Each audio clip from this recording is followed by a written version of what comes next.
We have schools because we hope that someday when children have left schools that they will still be able to use what it is that they've learned. And there is now a massive amount of evidence from all realms of science that unless individuals take a very active role in what it is that they're studying, unless they learn to ask questions, to do things hands-on, to essentially recreate things in their own mind and then transform them as is needed, the ideas just disappear. The student may have a good grade on the exam. We may think that he or she is learning, but a year or two later, there's nothing left.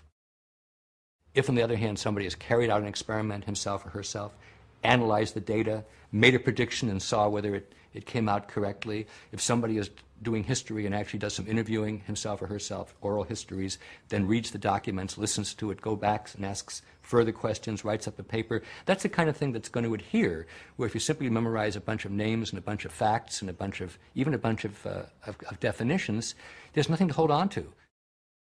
The idea of multiple intelligences comes out of psychology. It's a theory that was developed to document the fact that human beings have very different kinds of intellectual strengths, and that these strengths are very, very important in how kids learn, and how people represent things in their minds, and then how people use them in order to show what it is that they've understood. If we all had exactly the same kind of mind and there was only one kind of intelligence, then we could teach everybody the same thing in the same way and assess them in the same way, and that would be fair. But once we realize that people have very different kinds of minds, different kinds of strengths, some people are good in thinking spatially, some people are good in thinking language, other people are very logical, other people need to do hands-on, they need to actually explore actively and to try things out. Once we realize that, then an education which treats everybody the same way is actually the most unfair education, because it picks out one kind of mind, which I call the law professor mind, somebody who's very linguistic and logical, and says, if you think like that, great. If you don't think like that, there's no room in the train for you. If we know that one child has a very spatial or visual spatial way of learning, another child has a very hands-on way of learning, a third child likes to ask deep philosophical questions, a fourth child likes stories. We don't have to talk very fast as a teacher. We can actually provide software, we can provide materials, we can provide resources which present material to a child in a way in which the child will find interesting and will be able to use his or her intelligences productively, and to the extent that the technology is interactive, the child will actually be able to show his or her understanding in a way that's comfortable to the child. We have this myth that the only way to learn something is read it in a textbook or hear a lecture on it, and the only way to show that we've understood something is to take a short answer test, or maybe occasionally with an essay question thrown in. But that's nonsense. Everything can be taught in more than one way, and anything that's understood can be shown in more than one way. I don't believe because there are 8 intelligences we have to teach things 8 ways. I think that's silly. But we always ought to be asking ourselves, are we reaching every child? And if not, are there other ways in which we can do it? I think that we teach way too many subjects and we cover way too much material, and the end result is that students have a very superficial knowledge, as we often say, a mile wide and an inch deep, and then once they leave school, almost everything's been forgotten. And I think that school needs to change to have a few priorities and to really go into those priorities very deeply. So let's take the area of science. I actually don't care if a child studies physics or biology or geology or astronomy before he goes to college. There's plenty of time to do that kind of detailed work.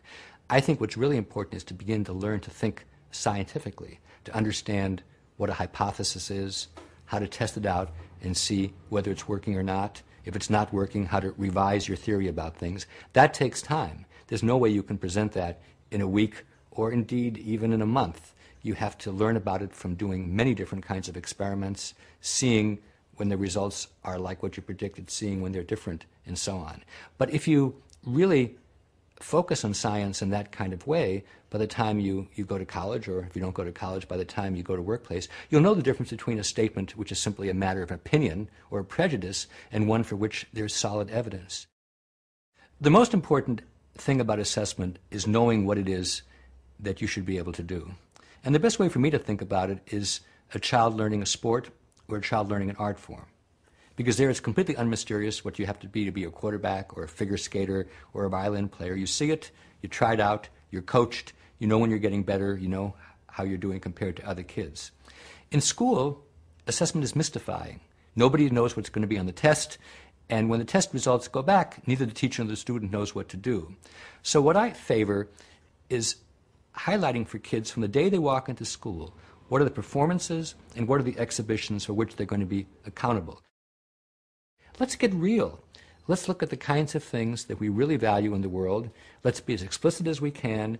Let's provide feedback to kids from as early as possible, and then let them internalize the feedback so they themselves can say what's going well, what's not going so well. I'm a writer, and initially I had to have a lot of feedback from editors, including a lot of rejections, but over time I learned what was important. I learned to edit myself, and now the feedback from editors is much less necessary. And I think anybody as an adult knows that as you get to be more expert in things, you don't have to do so much external critiquing. You can do what we call self-assessment. And in school, assessment shouldn't be something that's done to you. It should be something where you are the most active agent. I think for there to be long-standing change in American education that is widespread rather than just on the margins, first of all, people have to see examples of places which are like their own places where the new kind of education really works, where students are learning deeply, where they can exhibit their knowledge publicly, and where everybody who looks at the kids says, that's the kind of kids I want to have. So we need to have enough good examples. Second of all, we need to have the individuals who are involved in education, primarily teachers and administrators, believe in this, really want to do it, and get the kind of help that they need in order to be able to switch, so to speak, from a teacher-centered, let's stuff it into the kid's mind kind of education to one where the preparation is behind the scenes and the child himself or herself is at the center of learning. Third of all, I think we need to have assessment schemes which really convince everybody that this kind of education is working. It does no good to have child-centered learning and then have the same old multiple choice tests which were used 50 or 100 years ago. Finally, I think there has to be a political commitment which says that this is kind of education which we want to have in our country and maybe outside this country for the foreseeable future. And as long as people are busy bashing teachers or saying that we can't try anything new because it might fail, then reform will be stifled as it has been in the past. For more information on what works in public education, go to edutopia.org.